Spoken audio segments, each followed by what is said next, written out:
we need to be careful not to be caught on, oh, we're doing the right job because sales enablement loves our material. Yes, that's just halfway, right? Because maybe they love you and they love to work with you, right? As a product marketeer, and we are best buddies. But in the end, what it matters is the actions they're doing with the sales team actually changing how they do the day-to-day sales calls. That's what so you can't lose the connection with the end result, right? Welcome to the Win Loss Show, where we discuss why B2B companies like yours win and lose deals. Here at Closed, we've conducted tens of thousands of buyer interviews for hundreds of different companies, and we've uncovered what drives your prospects and customers to buy, not buy, or even churn. In each episode, we'll explore things you can do to help you identify and double down on your strengths, improve your weaknesses, and ultimately create more revenue. Hey, everybody, welcome to the Win Loss Show. I am here today with Hugo Macedo. He is the Senior Director of Product Marketing at PandaDoc, and he's here to talk with us about a really important topic, how sales and product marketing can work together to help your business win more. Hugo, thanks for joining us today. Thank you for the invitation. I'm really glad to be here and to talk about this so interesting topic about connecting with sales. So I'm looking Yes. forward to it. So why don't you start by just giving a little bit of background about just like a brief introduction for yourself, who you are, kind of maybe a little bit about your history and what you're doing at PandaDoc right Yeah, now. I mean, I come a long way. I actually started in engineering, but fell in love with business and marketing very soon. I started in Procter and Gamble, like the big school of marketing, but then I went to telecom and technology, and then startups, and I've been also in AI tech. In the last 2 years, joined PandaDoc to take this amazing company from unicorn status to IPO, which is the next stage. So really excited, and it's a very interesting space around digital documents and e-signature, and how we're impacting and empowering SMBs to be more efficient. That's awesome. You have an incredible work history. And I know that the people tuning in today, whether they're product marketers or whether they're sales leaders or just people who want to learn more about how to drive more revenue and have more impact, they're going to really enjoy hearing from your experiences today. So, every product marketer that I have spoken with has big aspirations. They want to impact lots of different areas of the business. They definitely want to impact revenue overall. And even though like their responsibilities vary from person to person, they seem to be the glue that kind of holds all the different departments together in a Mhm. business. So, can you talk to me a little bit about what a product marketer's job is in relation to sales? What does that look like, or what should it look like? Yeah. So they're very interesting. Like you said, we like as product marketeers to be everywhere, and that's sometimes the challenge, right? And we're really ambitious and really like to connect a lot of dots, from product to market to sales to CS. But no, focusing today on sales, I think it's a great topic because sometimes we overlook it, right? Because we could, it's obvious in the name that we connect product with marketing, right? Yeah. But actually the real action happens in sales, right? If we think about sales, and the sales call is the moment of truth, right, where everything needs to come together. All the work that product marketeers do should come together in the sales call, right?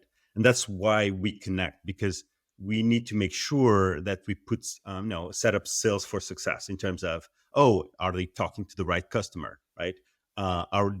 Are we helping them to pitch the product in a way that explains the value of the product to the customer, and so on and so on. So that's, Did we even build the right product? yes, to even build the right product, right?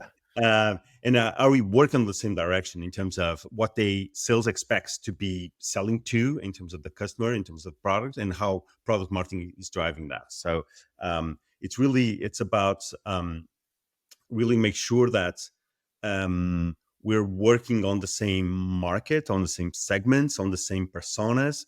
Like, for example, how do we help sales to connect with the personas that are coming to the website, that are coming and asking for the product, right? In terms of the personas profiles, what the pains, what the needs of the customers are, and so on. And then what's the best way to showcase the products, what is the product in their best day, right? What's the aha moment that can really connect? When I when I think about the sales call, I think about, there's 15 minutes, like mostly 30 minutes, right? That will drive the 80% of the success of that interaction, right? Of even the opportunity, right? Because we qualified well the opportunity, because we created the excitement on the customer, we showed the value of the product, we understand their needs, and then we can fit together the needs of the product, the needs of the customer with the product, right? So it's 15 minutes, right? It is like we're kind of behind the scenes, behind the stage, and our sales colleagues are on stage, right? How do we help them succeed? How do we help them and prepare them with qualifying questions, with building amazing demos, how to build trust? What can we bring, like case studies and all the references that we have in certifications to build that trust that the customer needs, right? So is that we're the way I see it is they're on stage, right, and we're behind the stage, and we should have help them prepare for that moment of truth, right? So that's one way to look at it. I love But of that. course, there's many more, right? Because another way to think about is our sales colleagues are talking to customers every day, right? And you aren't, right? No product marketeer is talking to customers every day, right? So they have a lot of data points, they have a lot of insights, right? So we need to, more than respect, we need to, how can we get that, right? So it's also an exchange in terms of, we have a lot to learn from them, and also then find out what can we bring to the table, right? How can we help them to succeed? So it's a two-way conversation. It's how do we set them up for success, and then also how do we listen empathetically to really understand maybe where we might be falling short. Where are the gaps that we have in our enablement for Hmm. these sales teams? What are the things that customers are asking for that we may not be aware of, and those sales reps are going to be clued into that as well. I love Yeah, that. Yeah, go ahead. yeah. It's also, also salespeople. They, in the moment of truth, they need to feel very confident in how they are pitching the product, right? And but the other side of this, right, is if the product keeps evolving, right, how do they keep evolving how they pitch the product, right, in a way that, I always pitch the product like this. Now the product's changing, or getting more capabilities. How is that going to change, and how do I gain trust with that, right? Right. No, from a previous experience, we had a situation where actually the sales team was not qualifying leads that we actually could actually satisfy, because they were still using an old script, right? And they didn't the old qualifying script, so they didn't knew that the product now could actually do new things, so we could um, qualify and actually sell to other customers. So because so whenever we're not in sync, right, we lose opportunities, we leave money on the table, right, and Yeah. everyone gets worse. I know this is something that we see conducting win-loss interviews all the time. Is we'll see like a batch of closed lost deals come through the pipeline, and the reason that the buyer is saying they didn't choose a certain vendor or a certain client of ours is because they like didn't have a certain feature, or they didn't have a certain integration. And then But the we product do. sees that, and they're like, we do have that, we do have that. We do. The sales rep just wasn't trained to maybe emphasize that with that specific persona. And so they're losing deals because they didn't have functionality that they actually did had. And so that is super important to keep your sales team updated and help them not only just demo like the general aspects of the product, but like really highlight some of the new things that are Yeah. rolling out that separate you and differentiate you from the competition.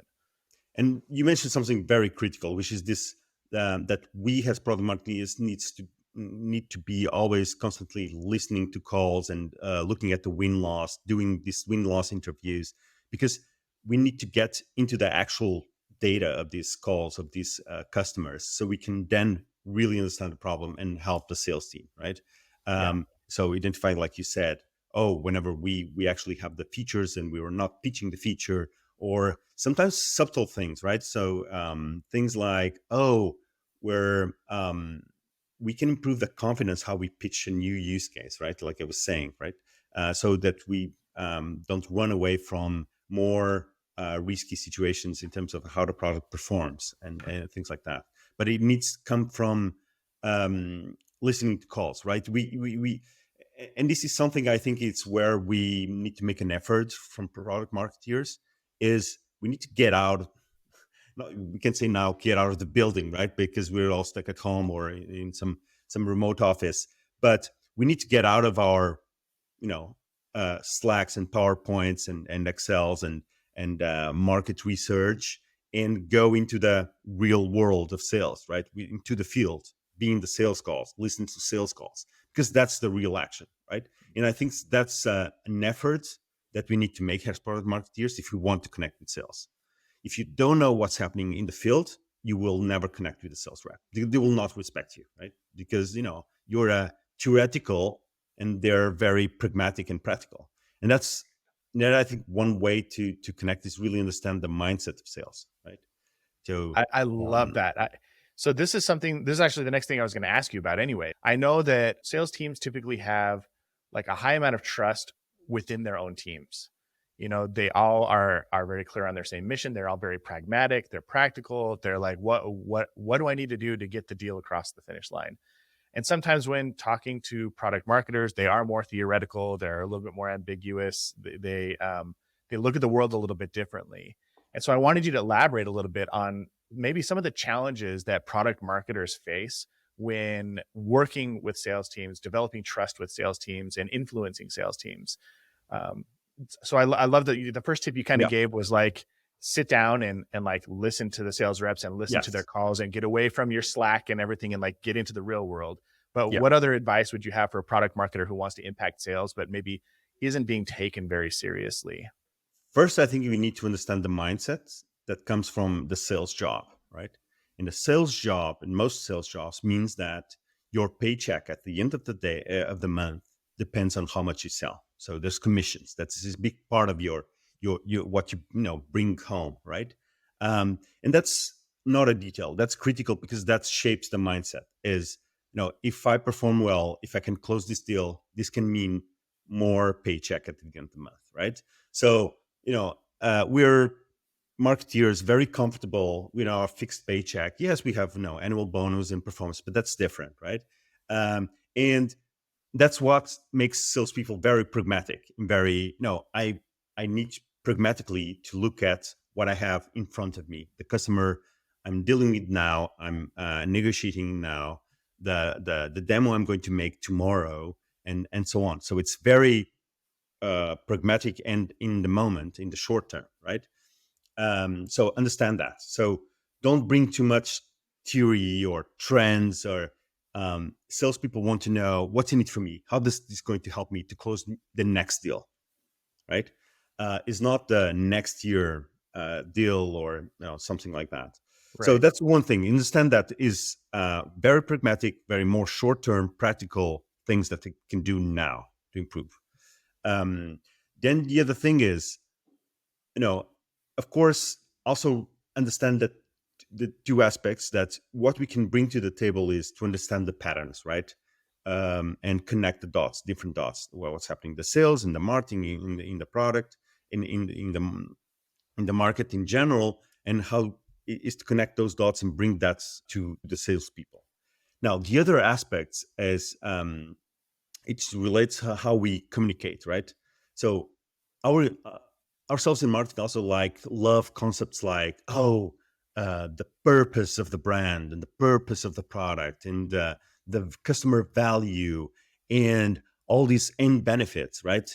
We do the five whys. Oh, why do we need this? When why? And we end up by our product will change the world, right? That doesn't help, right? Sometimes the customer just wants to buy uh, a product to do X, right? Right. To make their life a Um, little easier.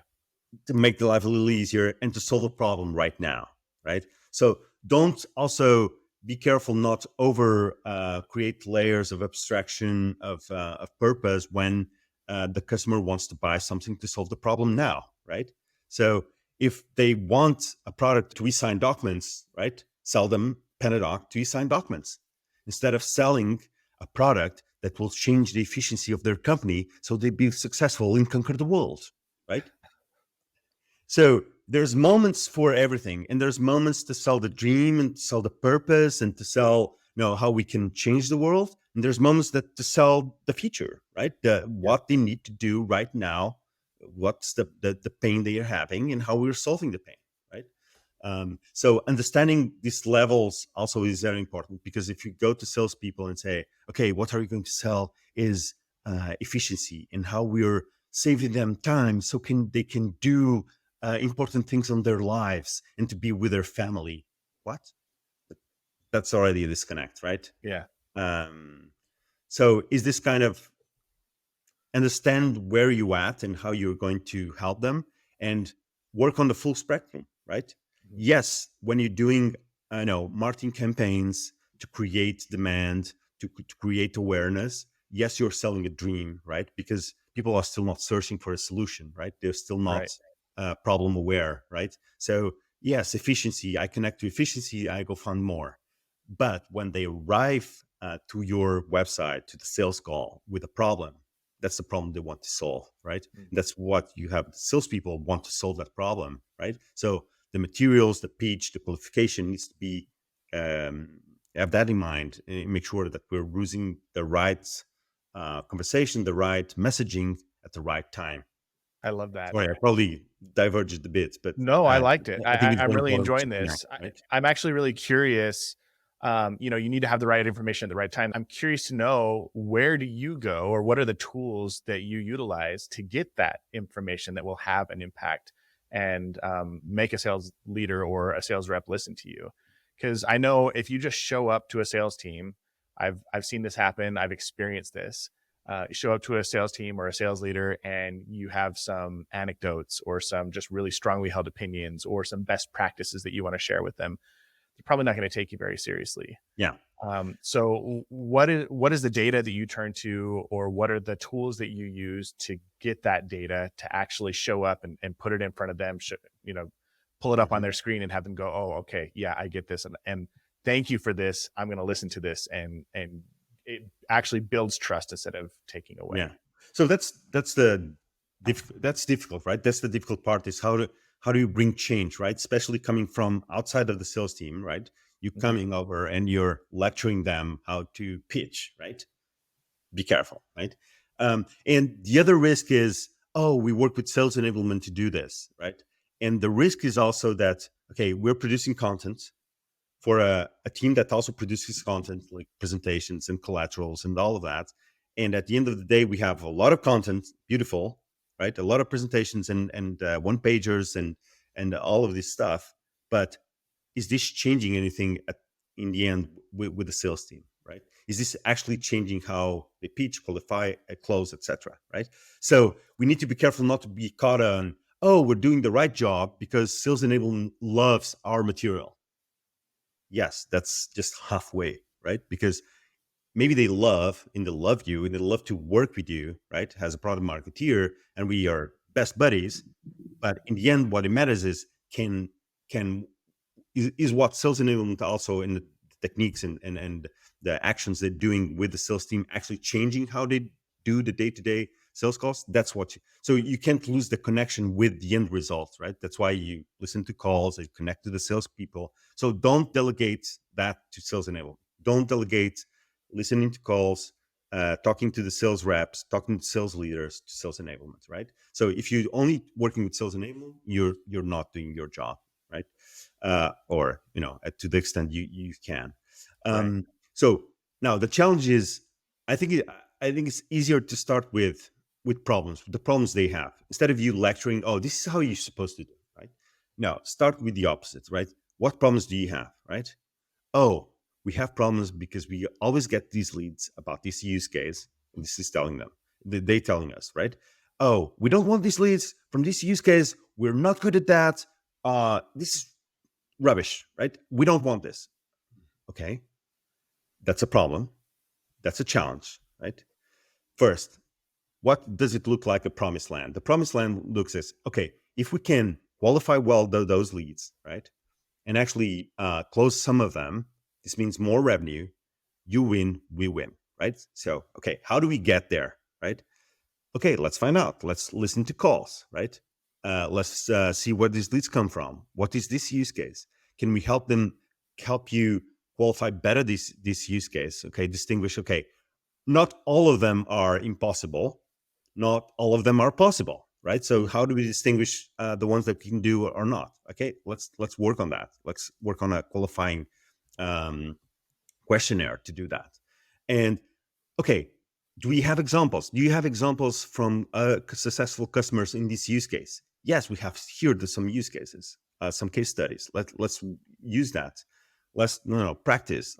So, but we're not preaching. We're solving their problem because they first complained about the problem, right? So, I think that that's the best way to start. Because if you Mm. start from oh, we know better, and we're going to lecture you how you should do this because we've been listening to calls and you're doing all wrong, then it will not work, right? You'll be like the professor comes from the academia and doesn't know the real world. Yeah, that makes a lot of sense. So spending an equal amount of time listening to your reps and the pain points that they're experiencing and listening to their calls to see maybe in what ways they could improve or you could change their sales process to better serve a specific persona or solve a specific problem for a buyer who's not converting. That's going to be a really powerful kind of 1-2 Mhm. punch of solving those problems. How often do you sit down and listen to like buyer interviews post deal to inform you on those same kind Yeah, of so problems? that's critical. No, we've been doing that, the spies in-depth interviews, and they're so rich in terms of what you can get. No, because when you look at win loss reasons from your CRM, or when you talk to sales team, you always have a biased view, right? Or very shallow. Or even if you try to listen to the calls, you get some of it, but not all. So these in-depth interviews, they're really powerful in terms of in-depth, really understand what's happening from several factors, right? So with a good questionnaire, with a good interview, with a good process and a good especially afterwards processing of the data, like, okay, how do you tag these different topics? Oh, okay, in this call they talked about pricing, they talk about this competitor and this kind of feature or use case, then to qualify that. So that's critical, and we do it every quarter, a batch of these interviews, and Oh, this cool. give us that sense. And I think it's a good balance between okay, the data on the CRM, the calls that we can listen, can listen, right? And this is like more every day, every week kind of stuff that we can look at, to in-depth quarterly that you go in depth and then you discuss in depth and you have the context to understand what's happening. Mm. So Do you it's a kind of have a mix between coverage and database to in-depth, very insightful interviews. Cool. Do you have any stories of important information that you've encountered during some of those interviews, whether it's listening to like call recordings or listening to buyer interviews, that's helped you make a pivot or a shift that impacted like overall revenue or win rate or something like Yeah. that? So I think the last one I remember was hearing on these in-depth interviews, uh, the customers that we lost that were complaining about our pricing and saying, "Oh, it's very complex and we can't understand them." Can't understand it. Like what? But I just had a meeting with the marketing folks here, and actually we were saying that pricing transparency and simplicity is one of our pillars, so there's some disconnect here. Conflicting, right? So we think that pricing is, transparent and simple pricing is one of our benefits, one of our differentiators. And I'm hearing this in these conversations, something I never heard, that actually can be very complex and they don't understand and they even lose trust of the deal because it looks, they really can't understand, so they don't trust. So what's happening here, right? So this led me and then the team to dig further. Okay, let's listen to more calls on that's the pricing discussed, and suddenly we start seeing some patterns in terms of how the pricing is presented. Even, it's not only about our pricing, but how is it presented, how we are helping the sales team to present, because you can have several more, several levels of pricing. You don't have to show everything, right? So how can we help them? Okay, just show what makes sense for that use case, for that customer, and you don't have to show all the portfolio of pricing options you have, right? And so this led to that conversation, that dig in, and really a change in how we are going to present pricing and how we are structuring the pricing.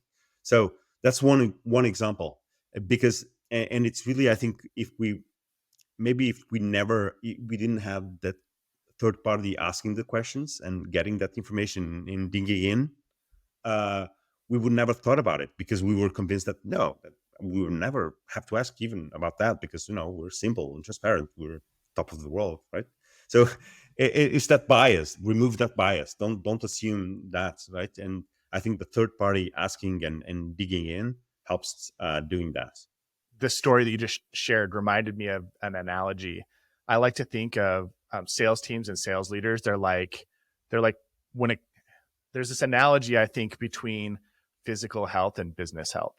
And I think if you want to be physically healthy, you have to like exercise regularly and eat healthy foods and drink lots of water and get lots of sleep. And if you're really kind of diligent and disciplined and you're consistent in those practices, you're more likely than not going to be healthy.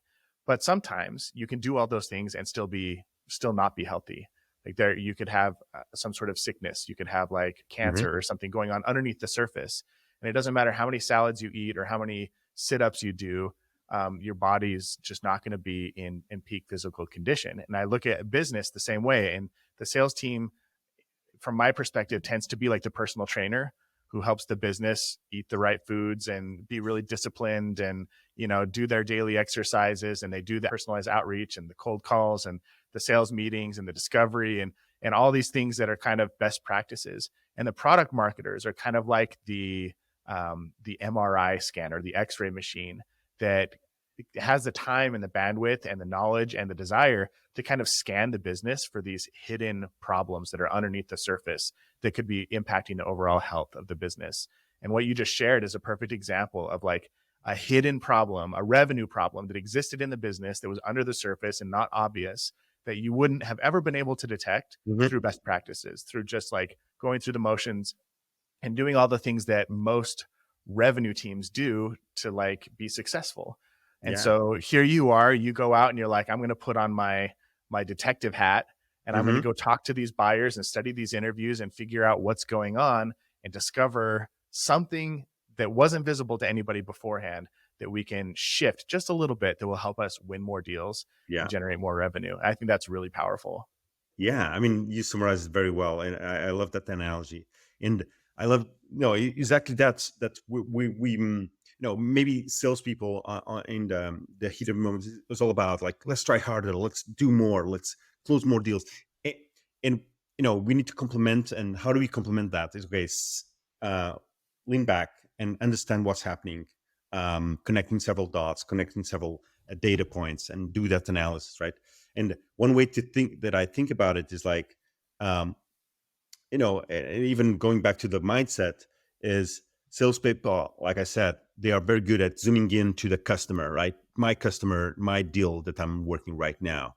And we in product marketing like to kind of zoom out, right? See the forest. Okay, what's happening here, right? What's the pattern that I'm seeing, right?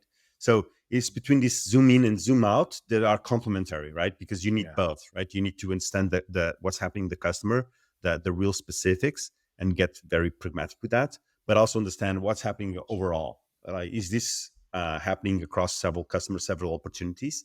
Is this driven by our product, the segment, the current economic context? What is shaping this?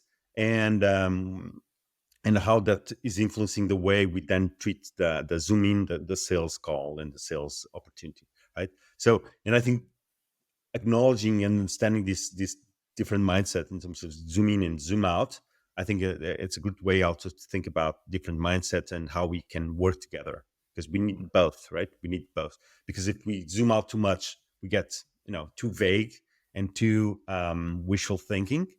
If we don't don't go to the field and what's happening really at the tree level. Is things working or not, very pragmatically. So here's maybe this will be my last question. If you, an experienced product marketing leader, if you got to sit down with a sales leader and give them some advice of how to work productively with a product marketer who's ambitious and wants to make an impact on the sales team, what would you tell that sales leader? How should they be utilizing the offered help of that product marketer? I think the most important thing is come to me with problems, right? Um, I think a lot of times if we're not there, they're not coming to us with problems. They're doing their job, right?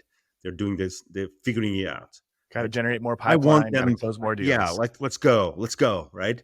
I want them to come to me and say, Hugo, I have this problem, right? I have this problem. I'm seeing this. This is not working, right? And then I can figure out, okay, how can I help him, right? How can I help the sales leader, the sales rep, right? But just making sure that I get those pains, those difficulties, the things that are not working, that are broken, that are, I think that's the most important things. Because if we as product marketers don't know where they are, and of course we can dig in, right? But it's different, right? Because like we said in the example before, if we start with their problems, it's easier to influence them, right? Because they're Yeah. opening the door. I have this problem. If you have a solution, you're welcome, right? We need to start with I have this problem, right? So that would be my first ask. Let's communicate constantly in making sure you bring me your problems. I can't promise I solve all. I can promise I can solve everything, but that's a start for me to start helping you. What are the types of problems that would have a product marketer going, yes, I'm so excited to dig into this? It's things like qualification is not working, right? So, and we are qualifying deals that then end up not closing, right? Closing in, right? Or our win rate is going down, or um, we're getting these leads that doesn't make any sense. I don't know where they come from, right? Mm, I don't know how to sell to these guys, or these guys are the wrong fit, right? So what's happening? Is the problem of the leads? Is the problem how we qualify? Is the problem how we pitch, how we show the product, or problems like I know that something is happening in the product, but I don't know how to show the value. So the product is evolving, but I don't know how to show the value to customers, right? Or yeah. to demo, right? And things like that. I love that you brought this up because I've had conversations with a couple sales leaders recently and asked them what they would do if they saw problems in, like, maybe they're not generating as much pipeline anymore, or maybe their win rates are dropping. And I asked them, what would you do? And their first instinct is to double down on the things that are within their control.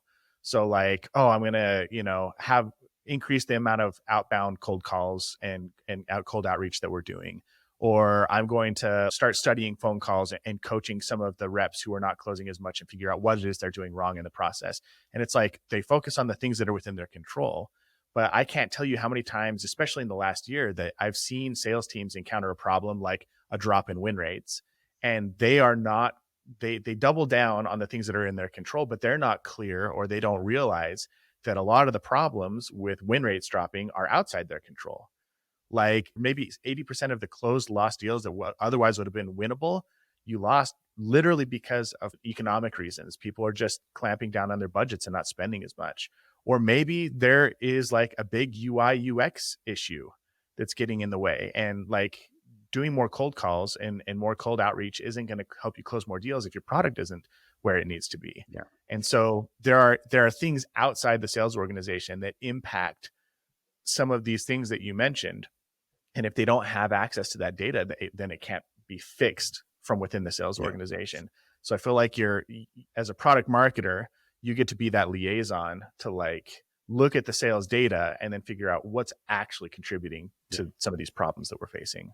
And I think one aspect I think now right now is how the economic downturn is affecting also all of this, because it's not only that there's less leads, right? Or because people are buying less, is that Mhm. the sales are becoming more complex. Because when everything was growing like crazy, everyone was buying. So it's almost that we were not selling, we were serving, right? Oh, you came here, I want to buy this, right? Yeah. Okay, take it, You were right? capturing demand instead of Yeah, creating yeah. it. Um, so how much of our success, or was based on easy sell, right? That we kind of we lost or didn't practice enough the selling muscle, right? The pitching, the really showing the wow moment of the product, right? But now customers are more, let's see if we can, if we can buy this, right? Let's see if we can this. Do we really need this tool, right? Do we really need this software? Because we know the CFO will ask us, why do we need this software, right? So this is the moment of truth of really making awesome demos, really showing and connecting to the value the customer can get with the software, right? So I think this is the moment to do really great product marketing, really great sales, right? And everything come together in terms of really getting the sales that are not easy, because Mm. today customers are being more demanding, more going to details. They need to build stronger business case, right? So this is a moment of truth. It's a moment to making sure we're using all the resources, all the our superpowers, both sales and product marketing, to make this a reality and be successful in that sense. Yeah, there's no better time than right now, or no more important time to really learn to work together and utilize all of our strengths to make sure we're capturing as much of the market share as we can, right? Yeah. Awesome. Well, Hugo, it has been amazing talking to you. I feel like I've learned a lot in this conversation. Is there any parting words of advice that you have before we kind of wrap up the interview?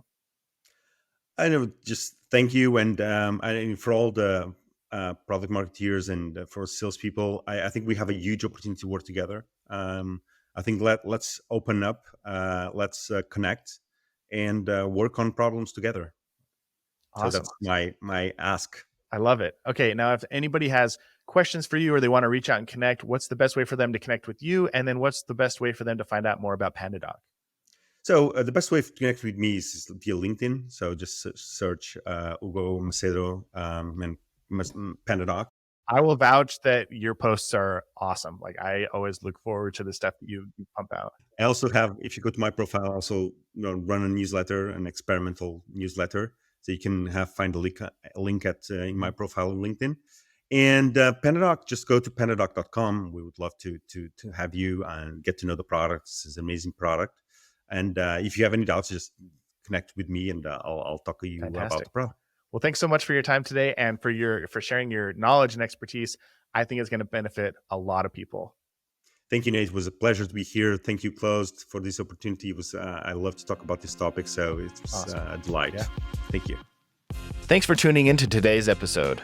If you want to learn more about how you can win more by identifying and strengthening your weakest decision drivers, check out closed.com. That's CLOZD.com.